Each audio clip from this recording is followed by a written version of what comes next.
Hey, it's Levi and welcome back to my channel. Last time we were here talking about the worst music gear purchases I've made. Now, in my 18 years of playing music, I have bought and sold quite a lot of equipment, and I thought it would be interesting to share with you the best pieces of equipment that I've bought that I have been the most happy with over all of my years of playing music. So number one on the list, I've got to say Guitar Pro is one of my favorite things that I have spent money on and I use a lot in my practicing, my composition and writing, but also my learning of music as well and teaching. So Guitar Pro is immensely useful for me. It's helped me become a much better musician. When it comes to learning how to read sheet music and stuff like that, Guitar Pro really helped me a lot with understanding how rhythm works and how the math of the beats in the bar and the rhythm have to work. And if it weren't for that program, I'm not sure if I would have developed such a strong understanding of rhythm. Just a quick note about Guitar Pro files and where to get them. I personally get mine from ultimateguitar.com. Now, you don't need to pay for the pro access to get those files. However, I pay for it and I enjoy it. However, this video is not sponsored and it's just my own opinion about products I like. On with the video. So next on the list is a guitar. This is my SG. It's a Gibson.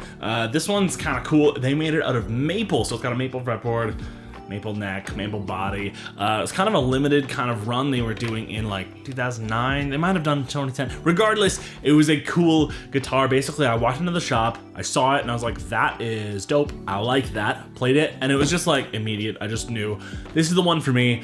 And it's been a really, really great guitar to me over the years. But yeah, some people love the SG, some people hate the SG. I'm a huge fan of this particular one, and it doesn't have the neck dive issues that people talk about. Basically, the way I hold my SG, I have my neck up a little bit and it balances just fine. So I have no big issue with that. But honestly, super solid guitar. If you ever have the chance to get an SG at a reasonable price, 100% do it. They are phenomenal guitars. All right, number 3 on my list is orange amps. So I bought the OR15 way back, I don't even remember when exactly, and then shortly after I bought a Rockerverb 50 Mark I. Now, I've had both of these amps for over a decade now, I think about 11 or 12 years-ish, give or take, and they've been really, really solid to me. I haven't even had to change the tubes on the Rockerverb 50, although I've used it a lot in jamming with the band, recording, performing, and taking it around, and lots of playing at home, etc. And I haven't had to change the tubes.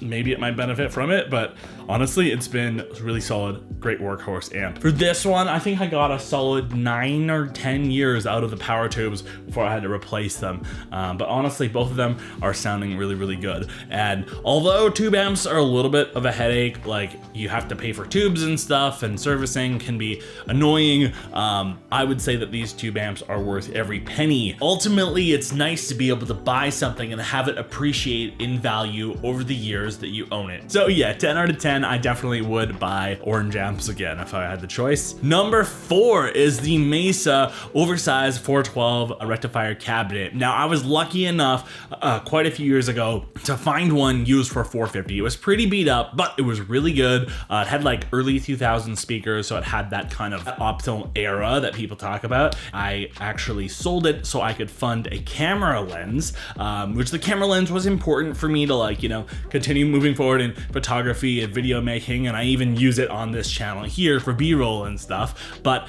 I did have to sell the cab to afford that lens. But 10 out of 10, I definitely would buy that again if I could ever find a good deal on one. Seems like I can't find them for less than $1,000 nowadays. Now, number 5 on the list is a very simple piece of gear. These are my M-Audio BX5A speakers. I think I got these around 9 or 10 years ago. I don't know, it was a while ago. Basically, honestly, they've been solid. I've left them on for like most of the duration of owning them, and you're not really supposed to do that. You're actually supposed to switch them off because they do get hot, and I have definitely noticed that they stay warm and stuff, but honestly, they've been really solid for me. They're a great starter kind of studio monitor, and one day I'm sure I will upgrade or whatever, but I just haven't really had the need for it at this stage. I think they're really good. They produce enough bass, and yeah, I'm totally happy with them for like a desktop kind of studio monitor style speaker. All right, so number 6 on the list is the Line 6 M9. Now, I was always really big into like single stomp boxes, like analog style effects, but this multi-effects pedal really impressed me. My friend Steven got one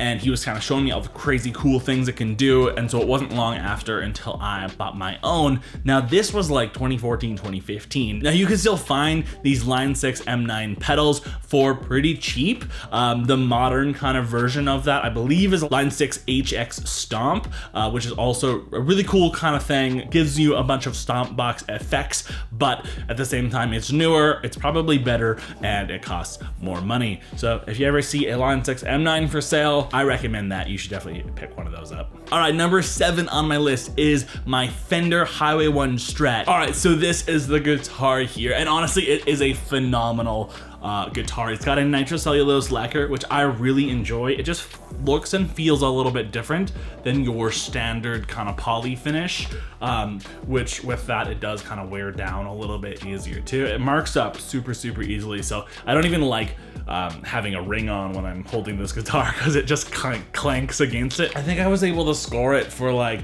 something like $450. This was quite a few years ago. Luckily, the guy that was selling it was just like getting into 7 and 8 string guitars and just didn't really dig the 6 string anymore. But I got it, was almost brand new when I got it, and I haven't really changed it much since getting it. I think I put the Schaller strap locks on it, and I put locking tuners on it. Other than that though, it's pretty standard, straightforward. An American built guitar. I think it's really good. It's one that I've bonded with a lot, and I've had a ton of fun playing this guitar over the years. All right, number 8 on my list is my ESP Vintage Plus Strat. I really enjoy this one. I got it for an amazing deal. I actually made this whole video just about this guitar alone, and I'll put that link there if you're interested in checking out this guitar a little bit more. I'm happy to finally own an ESP after seeing ESP guitars my whole guitar playing career and not being able to afford one. So basically, this looks like a Strat. It basically feels like a Strat. However, it's got a little bit of a flatter neck radius. So basically, when you're doing kind of more shreddy type stuff, this feels a little bit better, a little bit easier to kind of run with than the Fender does. Although honestly, they're both really good, super good. I'm definitely happy with this guitar, and I've made it into my own little kind of custom tribute to the David Gilmour Black Strat, which, you know, David Gilmour, hugely inspirational player to me and a lot of guitarists, so I think it's cool. All right, number 9 on my list, and this one is not really gear, but it's something that we all have to spend money on if we're getting into music, and that is lessons. Okay, so I've been in lessons like as a student for about 10 years. I've paid various teachers to coach me in guitar, drums, singing, piano, different things like this, and it's been one of the best investments that I've made in my career because now I teach music. So all the money that I've spent paying other teachers to teach me how to play music has basically paid for itself because now I teach other people how to play music. So basically, if it weren't for these lessons, all of the gear in the world would be useless to me because I wouldn't know how to use it or how to make a good sound with it. So those are all of the best music gear purchases that I've made over my 18 years as a musician. So I'm curious about what you have to say. What's the best music equipment that you've purchased over the years? I'll be interested to read your comments in the comments below. Now, if you liked this video, I'll encourage you to hit the like button and consider subscribing to my channel. I'm making music related content centered around the guitar, and I've got a lot of videos coming up over the next few months. So I'd love to see you there. Now, until then, I've got to run. Take it easy, and I'll catch you next time. Bye for now.